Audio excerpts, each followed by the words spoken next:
Hi అండి. నేను మీ Vahini. Welcome to our channel Tarak Vahini TET and DSC. ఈ ఛానల్‌లో ఏపీ టెట్, డిఎస్సి సిలబస్‌పై ఎవ్రీడే వీడియో క్లాసెస్ అనేవి ఉంటాయి. అండ్ వాటిపైన ఎయిమ్ ఫర్ డిఎస్సి అనే టెలిగ్రామ్ గ్రూప్‌లో ఎవ్రీ సండే 7:30 పీఎంకి వీక్లీ టెస్ట్ అనేది ఫ్రీగా ఉంటుంది. ఇంకా ఎవరైనా ఛానల్‌ని సబ్స్క్రైబ్ చేసుకోకపోతే వెంటనే మన పాత క్లాసెస్ అన్నీ చూసి సబ్స్క్రైబ్ చేసుకోండి మీకు నచ్చితే. Okay friends. ఇప్పటి వరకు మన ఛానల్‌లో మనము చాలా క్లాసెస్, చాలా సబ్జెక్టుల మీద ఆల్రెడీ కంప్లీట్ చేసాము. ఆల్మోస్ట్ డిఎస్సి సిలబస్ 50-60% కంప్లీట్ అయిపోయింది అంటే అతిశయోక్తి కాదు. ఓకేనా? ఒకసారి మీరు మన ఛానల్‌లో ప్లేలిస్ట్ ఎలా చూడాలో కూడా నేను ఆల్రెడీ వీడియోలో తెలియజేశాను. ఇప్పుడు మీరు చూస్తున్నారు కదా, కింద డీపీ పైన క్లిక్ చేస్తే ఛానల్ ఓపెన్ అవుతుంది. ఓపెన్ అయిన తర్వాత home, video, shorts, playlist, courses అని ఉంటుంది. ప్లేలిస్ట్ మీద క్లిక్ చేస్తే మీకు ఏ సబ్జెక్ట్ ఆ సబ్జెక్ట్, ఎన్ని వీడియోలు చేసాం, ఎన్ని చాప్టర్లు కంప్లీట్ అయ్యి, ఏ క్లాస్ వరకు కంప్లీట్ అయింది వివరంగా వచ్చేస్తా అనమాట. Content, psychology, methodology, PIE, GK, current affair ప్రతి క్లాసెస్ కూడా ఫ్రీ. సో మీరు వాటన్నిటిని కూడా యూజ్ చేసుకోవచ్చు. ఓకే ఫ్రెండ్స్, ఈరోజు ఈ వీడియో చేయడానికి గల రీజన్ ఏంటి అంటే, మీ అందరికీ తెలుసు టెట్ రెస్పాన్స్ షీట్స్ అనేవి వచ్చేసాయి. సో అందరూ చెక్ చేసుకున్నారని నేను అనుకుంటున్నాను. నేను కూడా చెక్ చేసుకున్నాను, కానీ నా స్కోర్ అయితే పెరగలేదండి. ఎందుకంటే మనం చదవకుండా రాసాం కాబట్టి పెద్దగా ఫీల్ అవ్వాల్సిన అవసరం కూడా లేదు. కాకపోతే స్కోర్ అయితే పెరగలేదు, కానీ పర్లేదు అనిపించింది. ప్రిపేర్ అవ్వకుండా వెళ్ళినా సరే బాగానే అటెంప్ట్ చేశానని అనిపించింది అనమాట. ఫస్ట్ టెట్ కంటే బాగానే రాశాను, సెకండ్ టెట్ కంటే కూడా బాగానే రాశాను, కానీ స్కోర్ అయితే పెరగలేదు. ఓకేనా? సో ఎన్ని మార్కులు ఏంటి ఇంకా అదంతా మనకు అనవసరం, స్కోర్ పెరగలేదు. ఓకే, ఇంకా టెట్ని ఆ రోజే నేను విడిచిపెట్టాను అనమాట, రాస్తాను ఇంకా ఓకే అని చెప్పి. సర్లే రెస్పాన్స్ షీట్ వచ్చింది కదా ఒకసారి చెక్ చేసుకుందామని చెక్ చేసుకున్నాను, స్కోర్ పెరగలేదు అనమాట. సో మీకు ఎవరికైనా స్కోర్ పెరిగిందా, పెరిగితే ఎంత పెరిగింది అనేది కామెంట్ చేయండి. ఓకేనా? అలాగే అసలు నిజమైన డిఎస్సి ఆస్పిరెంట్ అంటే ఎలా ఉండాలి అంటే, మన చుట్టూ జరుగుతున్న విషయాల మీద ఎక్కువ ఫోకస్ చేయకూడదు అనమాట. అంటే ఏం జరుగుతుంది, ఏంటి, పక్కనున్నవాడు ఏం చదువుతున్నాడు, ఏ సిలబస్ చదువుతున్నాడు, ఏ బుక్స్ చదువుతున్నాడు, అదంతా మనకు అనవసరం. మనం నిన్న ఎలా ఉన్నాం, ఈరోజు ఎలా ఉన్నాం, రేపు ఎలా ఉండబోతున్నాం, ఇదే ఇంపార్టెంట్ అనమాట. సో ఈరోజు మనం ఎంత సిలబస్ కంప్లీట్ చేసామో రేపు ఎంత కంప్లీట్ చేయాలి, ఆ టైంకి కంప్లీట్ అవుతుందా లేదా, ఇదే ఆలోచనతో ఉండాలి.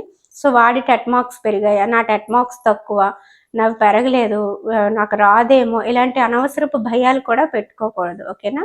సో టెట్ రాసాం, అయిపోయింది, ఉన్నంత స్కోర్ ఉంది, డిఎస్సి రాయడానికి అయితే ఎలిజిబుల్గా ఉన్నాము. సో డిఎస్సిలో మంచిగా కష్టపడి ఒక 4 బిట్లు కరెక్ట్ చేస్తామంటే ఈ టెట్ స్కోర్ ఏమో మనకు పెద్ద సమస్య కాదు. కాబట్టి డిఎస్సి ప్రిపరేషన్ మీద కాన్సన్ట్రేషన్ చేయండి. నేను ఆల్రెడీ మీకు డిఎస్సి మొత్తం సిలబస్ మీద ఓవరాల్గా ఒక ఐడియా అయితే మీకు అందివ్వగలిగాను. ఎన్ని మార్కులకి ఏ సబ్జెక్టు, ఎన్ని చాప్టర్లు ఎలా చదువుకుంటే బాగుంటుందని చెప్పేశాను. అలాగే 90 డేస్ సిలబస్ షీట్ కూడా అయిపోయింది. నెక్స్ట్ 60 డేసా 70 డేసా అని ఆలోచనలో ఉన్నానమాట. సో ఎక్కువ మంది నాకు 60 డేస్ అనే కామెంట్ చేసినట్టున్నారు, కాబట్టి 60 డేస్కి ప్లాన్ చేద్దామని అనుకుంటున్నాను. సో ఇదన్నమాట విషయం. అలాగే 9th, 10th రిలేటెడ్ టాపిక్స్ కూడా చెప్పమని అడిగారు. నేను 10th క్లాస్ కొత్త బుక్స్ కదా ప్రెజెంట్ నా దగ్గర లేవు, వాటి కోసము ప్రయత్నిస్తున్నాను. ఇంకొక 2 డేస్లో ఒక మేడం గారు ఇస్తానని చెప్పారు. సో ఇచ్చాక నేను మీకు వాటి మీద వీడియో చేసి పెడతాను. ఓకేనా? నేను కూడా ఎంత తొందరగా 9th, 10th ఏం చదవాలో తెలుసుకుంటే మంచిదని నేను అనుకుంటున్నాను. బట్ బుక్స్ అయితే అవైలబుల్గా లేవు. అంటే ఇండెక్స్ చూసి చెప్పే కంటే లోపల మ్యాటర్ చూసి ఏం చదవాలి ఏంటి అనేది మీకు క్లియర్గా ఇన్ఫర్మేషన్ ఇద్దామనే ఆలోచనతో వెయిట్ చేస్తున్నాను అనమాట. ఓకేనా? సో అలాగే కరెంట్ అఫైర్స్ కోసం కూడా న్యూస్ పేపర్ వేయించుకుందామని అనుకుంటున్నాను. ప్రజెంట్ అయితే ఆపేసినాం, మళ్ళీ వేసుకుందామని అనుకుంటున్నాను అనమాట. సో ఇదన్నమాట, మీకు ఇన్ఫర్మేషన్ అందివ్వాలి అని చెప్పి వీడియో చేయడం జరిగింది. ఓకేనా? వీడియో నచ్చితే ఒక లైక్ చేయండి. అలాగే టెట్ స్కోర్ పెరిగినా పెరగకపోయినా మనం ఇప్పుడు డిఎస్సి ఆస్పిరెంట్స్ అనే విషయం మర్చిపోవద్దు. ఎప్పుడూ కూడా డిఎస్సి సిలబస్, డిఎస్సి ఎగ్జామ్ టైంకి కంప్లీట్ అవుతుందా లేదా, ఈ రోజుని నేను పూర్తిగా డిఎస్సి ప్రిపరేషన్కి వినియోగించుకున్నానా లేదా, ఈ ఒక్క విషయం మీదే మీ కాన్సన్ట్రేషన్ మొత్తం ఉండాలి.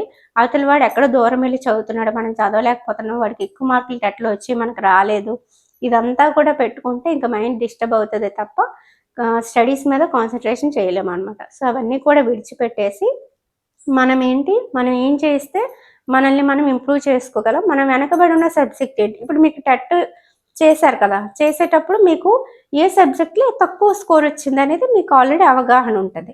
సో ఆ సబ్జెక్ట్ని ఇంప్రూవ్ చేసుకోవడానికి ట్రై చేస్తారు. ఓకేనా? So TET syllabus DSC syllabus ఏమని చెప్పి అడుగుతున్నారు. కాదండి, టెట్కి సపరేట్ సిలబస్, డిఎస్సికి సపరేట్ సిలబస్. ఇంకా మీకు ఎక్కువ ఆలోచించగలిగితే టెట్ కంటే డిఎస్సి సిలబస్ ఈజీగా ఉంటుంది తెలుసా. సో అంటే మనకన్నీ పరిచయమైన టాపిక్స్ లాగే ఉంటాయి. టెట్లో ఏంటంటే సైకాలజీలో కొంచెం కాస్త ఎక్కువ ఇన్ఫర్మేషన్ అయితే ఉంటుంది, డిఎస్సికి అంత ఉండదు అనమాట. ఇదన్నమాట ఇన్ఫర్మేషన్. సో ఏం చదవాలి అనేది కూడా నేను మీకు చెప్పాను కాబట్టి రేపటి నుంచి ప్రిపరేషన్ని స్టార్ట్ చేస్తారని అనుకుంటున్నాను. 90 డేస్ సిలబస్ ప్లాన్ కూడా మీకు వచ్చేస్తుంది అనమాట. ఓకేనా? రేపు మార్నింగ్ అయితే వచ్చేస్తుంది. Okay, thank you.